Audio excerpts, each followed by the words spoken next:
We've now seen how to write for loops, combine them with functions, nest a for loop inside a different loop, and even combine a nested loop with conditionals.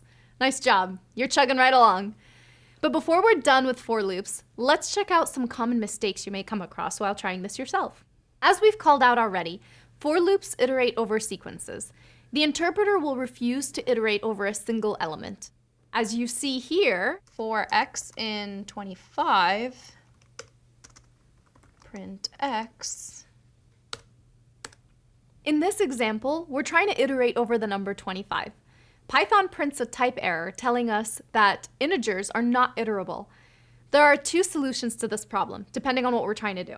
If we want to go from 0 to 25, then we use the range function. So for x in range 25, print x. But if we're trying to iterate over a list that has 25 as the only element, then it needs to be a list. And that means writing it between square brackets. For x in list 25, print x. You might be wondering why you'd ever want to iterate over a list of one element. And that's a good question. Well, this kind of issue usually happens when you have a function with a for loop inside it, which is iterating over the elements of a list received by parameter. Say, for example, you have a function that fixes the permissions of a list of files received by parameter, and you want to call this function to fix the permissions of just one specific file. To do that, you need to pass the file as the single element of a list. Let's check this out with some code we're familiar with, our friendliest of Python examples. Hi, friends.